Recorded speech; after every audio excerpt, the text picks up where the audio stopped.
இணைந்தலோடு இணைந்திருக்கக்கூடிய அனைவரையும் வரவேற்றுக் கொள்கிறேன். தமிழகத்தில் வருகின்ற நாடாளுமன்ற தேர்தலில் வெற்றி வாய்ப்பு யாருக்கு என்ற தலைப்பில் தொடர்ச்சியாக பல தொகுதிகளை பற்றி அலசி வருகிறோம். அந்த வரிசையில் தற்பொழுது நாம் பார்க்க இருக்கின்ற தொகுதி திண்டுக்கல் நாடாளுமன்ற தொகுதி. திண்டுக்கல் நாடாளுமன்ற தொகுதியை பொறுத்தவரையில் 6 சட்டமன்ற தொகுதிகளை உள்ளடக்கின்றன. அவை வரிசையாக பழனி, ஒட்டஞ்சத்திரம், ஆத்தூர், நிலக்கோட்டை, நத்தம், திண்டுக்கல் ஆகிய 6 சட்டமன்ற தொகுதிகள் தான் திண்டுக்கல் நாடாளுமன்ற தொகுதியிலே உள்ளடங்கி இருக்கிறது. இவற்றில் நிலக்கோட்டை சட்டமன்ற தொகுதி மற்றும் தனி தொகுதியாக, அதாவது எஸ்சிகளுக்கு ஒதுக்கப்பட்ட ரிசர்வேஷன் தொகுதியாக இருந்து கொண்டிருக்கிறது. மீதி இருக்கின்ற 5 தொகுதிகளும் பொது தொகுதியாக இருக்கின்றன. திண்டுக்கல் நாடாளுமன்ற தொகுதியை பற்றி நாம் சொல்வது என்று சொன்னால், விவசாயத்தை வாழ்வாதாரமாக கொண்ட ஒரு தொகுதியாக இது இருந்து கொண்டிருக்கிறது. அதே போல தமிழகத்தில் முக்கிய சுற்றுலா தலமாக இருக்கக்கூடிய கொடைக்கானல், சிறுமலை ஆகிய பகுதிகளையும் உள்ளடக்கிய தொகுதியாக திண்டுக்கல் நாடாளுமன்ற தொகுதி இருந்து கொண்டிருக்கிறது. அதே போல தமிழகத்திலேயே அதிக புவிசார் குறியீடுகளை பெற்றிருக்கக்கூடிய தொகுதியும் திண்டுக்கல் நாடாளுமன்ற தொகுதி தான். குறிப்பாக சொல்ல வேண்டும் என்று சொன்னால், கொடைக்கானல் மலைப்பூண்டு, திண்டுக்கல் பூட்டு, அதே போல சிறுமலை வாழைப்பழம், பழனி பஞ்சாமிரதம் ஆகியெல்லாம் புவிசார் குறியீடுகளை பெற்றிருக்கக்கூடிய விஷயங்களாக இருந்து கொண்டிருக்கின்றன. அதைத் தொடர்ந்து இத்தொகுதிக்குள் இருக்கின்ற ஒட்டஞ்சத்திரம் மாட்டுச்சந்தை தென் தமிழகத்திலேயே மிகப்பெரிய மாட்டுச்சந்தையாக இருந்து கொண்டிருக்கிறது. இப்படி பல்வேறு சிறப்பு அம்சங்களை கொண்ட இந்த தொகுதியினுடைய மக்கள் தொகையை பொறுத்தவரையில் 18,35,000 மக்களும், அதே போல 15,97,000 வாக்காளர்களும் இருந்து கொண்டிருக்கிறார்கள். நகர்ப்புறங்களை பொறுத்தவரையில் சுமார் 60 விழுக்காடு மக்களும், கிராமப்புறங்களிலே சுமார் 40 விழுக்காடு மக்களும் இந்த தொகுதியிலே இருந்து கொண்டிருக்கிறார்கள். கடந்த நாடாளுமன்ற தேர்தலிலே பதிவான வாக்குகளை பொறுத்தவரையில் 75.29 விழுக்காடு வாக்குகள் பதிவாயிருக்கிறது. இந்த தொகுதி முழுவதும் மொத்தமாக 1810 பூத்துகளை கொண்டிருக்கிறது. அதே போல இந்த தொகுதியுடைய மத ரீதியான மக்கள் பரவலை பொறுத்தவரையில் இந்துக்கள் 85 விழுக்காடுகளும், அதே போல கிறிஸ்தவர்கள் சுமார் 8 விழுக்காடுகளும், முஸ்லிம்கள் 4 விழுக்காடுகளும் இந்த தொகுதியிலே இருந்து கொண்டிருக்கிறார்கள். இந்த தொகுதியுடைய ஜாதிய பரவலை பொறுத்தவரையில் கவுண்டர் சமூகம் அதிகம் இருக்கக்கூடிய தொகுதியாக இருக்கிறது. 20 விழுக்காட்டிற்கும் அதிகமாக கவுண்டர் சமூகம் இருக்கக்கூடிய தொகுதிகளில் திண்டுக்கல் ஒன்றாக இருக்கிறது. இதைத் தொடர்ந்து முத்தரையர் சமூகம், தேவேந்திர குல வேளாளர் சமூகம், பிள்ளை சமூகம் மற்றும் முக்குளத்தோர் வன்னியர் ஆகிய ஜாதிகளும் கணிசமான எண்ணிக்கையிலே இந்த தொகுதியிலே வாழ்ந்து வருகிறார்கள். அடுத்ததாக, கடந்த நாடாளுமன்ற தேர்தலிலே வெற்றி பெற்ற வேட்பாளர் மற்றும் அவர்கள் கொடுத்த வாக்குறுதிகள், அதை எதை நிறைவேற்றியிருக்கிறார்கள், எதை நிறைவேற்றவில்லை என்பதை எல்லாம் பார்த்து விடுவோம். கடந்த நாடாளுமன்ற தேர்தலிலே திமுக இந்த தொகுதியை வெற்றி பெற்றது. திமுகவுடைய வேட்பாளராக போட்டியிட்ட வேலுசாமி அவர்கள் கடந்த 5 வருட காலமாக நாடாளுமன்ற உறுப்பினராக பணியாற்றி கொண்டிருந்தார். இதன் மூலமாக ஏற்பட்ட சாதகமான விஷயங்கள் என்ன, பாதகமான விஷயங்கள் என்ன என்பதை வரிசையாக பார்ப்போம். குறிப்பாக கடந்த நாடாளுமன்ற தேர்தலையும் பரப்புரையின் போது வாக்குறுதி வழங்கப்பட்டுவிட்டு நிறைவேற்றப்படாத விஷயங்கள் என்ன என்பதை பார்ப்போம். அதில் முதலாவதாக இருக்கக்கூடிய விஷயம், இந்த தொகுதியில, திண்டுக்கல் நாடாளுமன்ற தொகுதியில மாம்பழமும் கொய்யாப்பழமும் அதிகமாக விளைச்சல் நடைபெறக்கூடிய ஒரு தொகுதி.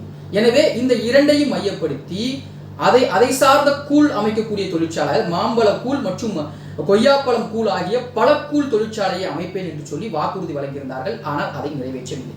அதைத் தொடர்ந்து திண்டுக்கல் தோல் தொழிற்சாலையை வேறு இடத்திற்கு மாற்றப்படும் என்று அறிவிப்பு வழங்கப்பட்டிருந்தது. ஆனால் அந்த கோரிக்கையும் நிறைவேற்றப்படவில்லை. அதே போல வாசனை திரவியை தயாரிக்கும் தொழிற்சாலை அமைக்கப்படும் என்று சொல்லப்பட்டிருந்தது, அதுவும் நிறைவேற்றப்படவில்லை. விக் தொழிற்கூடம் அமைக்கப்படும் என்று சொல்லப்பட்டிருந்தது, அதுவும் அவர்கள் நிறைவேற்றவில்லை. ஆக இப்படி பாதகமான சில விஷயங்கள் கடந்த 5 வருடங்களில் திமுகவிற்கு ஏற்பட்டிருந்தாலும் கூட சில சாதகமான விஷயங்களும் உண்டு. அவை என்னவென்று சொன்னால், ரயில்வே மேம்பாலங்கள் இந்த தொகுதியிலே அமைக்கப்பட்டிருப்பது கூடுதல் பலத்தோடு பார்க்கப்படுகிறது. அதே போல இன்னும் மக்களுக்கு மத்தியில் முக்கிய விஷயமாக பேசப்படக்கூடிய விஷயம் என்னவென்று சொன்னால், பழனியிலே இருந்து கொடைக்கானலுக்கு வரைக்கும் ரோப் கார் அமைக்கக்கூடிய பணியை நடைபெற்றுக் கொண்டிருக்கிறது. சுற்றுலாத்துறையை மேலும் வலுப்படுத்தக்கூடிய இந்த விஷயம் தற்பொழுது ஆரம்பிக்க இருக்கின்றன. எனவே இதுவும் ஒரு சாதகமான விஷயமாக இந்த திண்டுக்கல் நாடாளுமன்ற தொகுதியை பொறுத்தவரை திமுகவிற்கு கடந்த 5 வருடம் ஆட்சியில் இருந்த திமுகவிற்கு சாதகமான விஷயமாக பார்க்கப்படுகிறது. அதைத் தொடர்ந்து கடந்த 2019 நாடாளுமன்ற தேர்தல் முடிவுகளை பற்றி பார்த்து விடுவோம். திமுக வேட்பாளர் வேலுசாமி அவர்கள் 64.60 விழுக்காடு வாக்குகளை பெற்றிருந்தார்.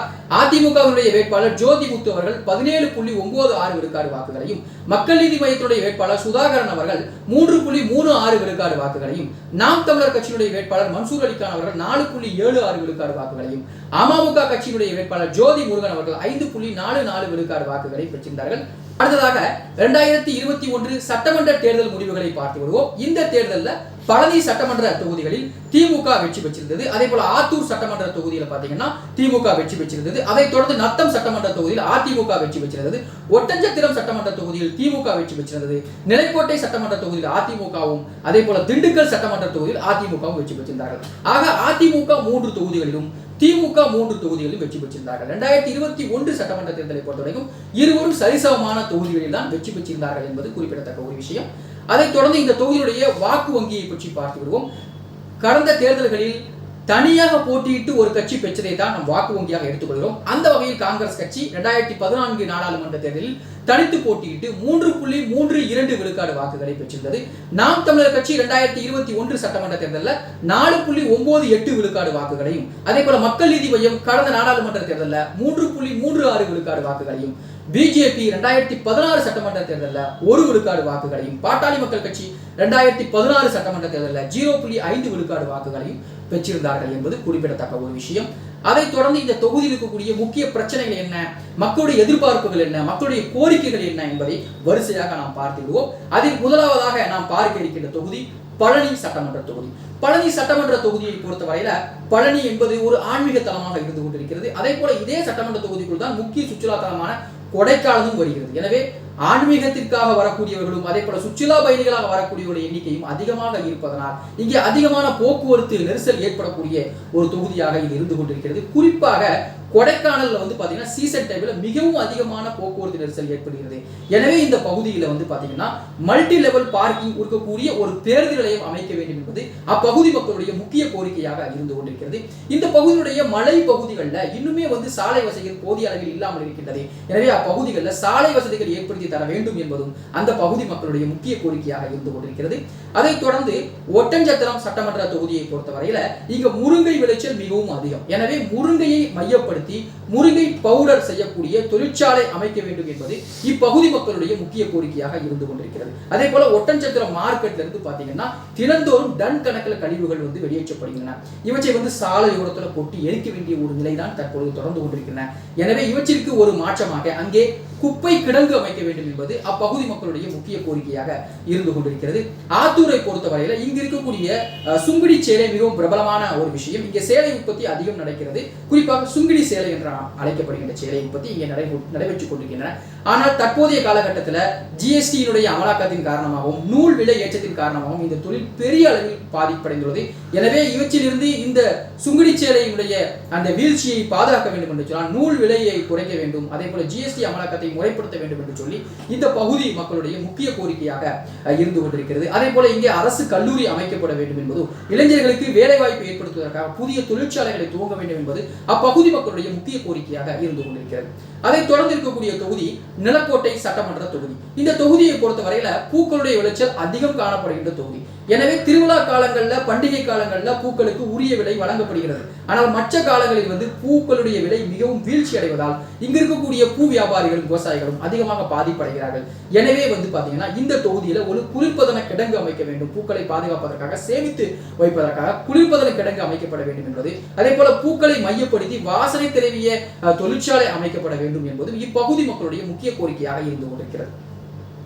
அதைத் தொடர்ந்து நத்தம் சட்டமன்ற தொகுதி. இங்க மாம்பழ விளைச்சல் ரொம்ப அதிகம். எனவே இந்த மாம்பழத்தை அடிப்படையாக வைத்து மாம்பழை சாறு தயாரிக்கக்கூடிய தொழிற்சாலை அமைக்கப்பட வேண்டும் என்பதும், அதே போல தென்னை நார் கழிவினை மையப்படுத்தி கயிறு தயாரிக்கக்கூடிய நிறுவனம் அமைக்கப்பட வேண்டும் என்பது இப்பகுதி மக்களுடைய முக்கிய கோரிக்கையாகும்.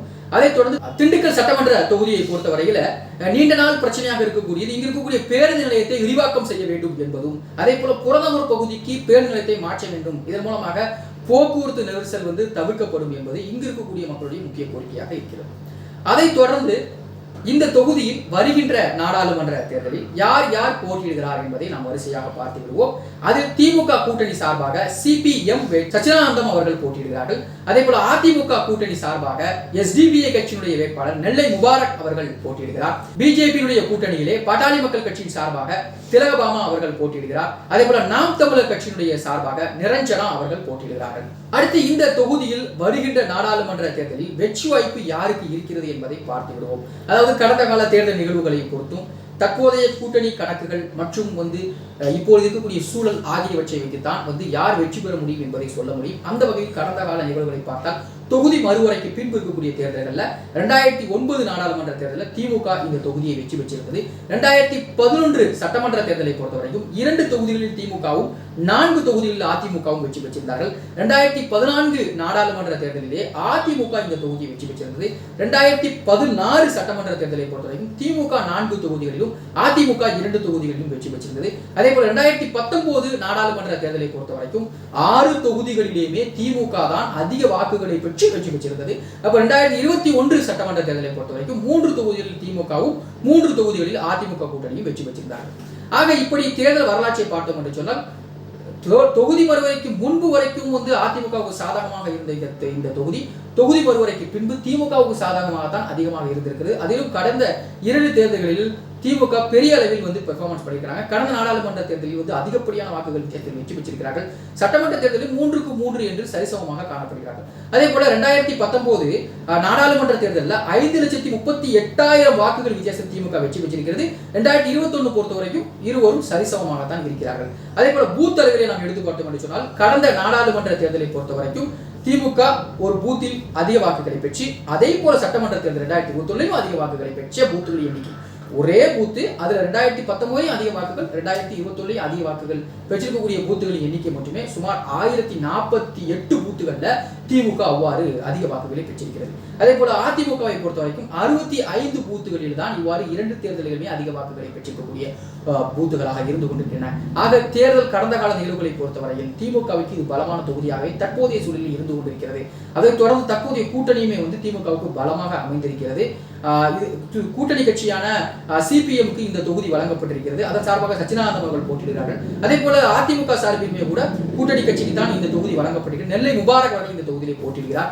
எல்லாவற்றையும் ஆய்வு செய்யும் பொழுது இந்த தொகுதியை பொறுத்தவரையில் தற்பொழுது அதிமுகவுக்கு கூட்டணி பலம் இல்லை, திமுகவுக்கு கூட்டணி பலம் இருக்கிறது. தற்போதைய சூழலும் இந்தியா கூட்டணிக்கு ஆதரவான நிலையில் தான் தமிழ்நாடு சென்று கொண்டிருக்கிறது என்பதனால இந்த திண்டுக்கல் நாடாளுமன்ற தொகுதியை பொறுத்தவரை திமுக வெற்றி பெறும் என்றே நாம் கூற வேண்டும். திண்டுக்கல் நாடாளுமன்ற தொகுதியை பற்றி விரிவாக நாம் அலசினோம். அடுத்த ஒரு நாடாளுமன்ற தொகுதியோடு உங்களை சந்திக்கின்றேன். நன்றி.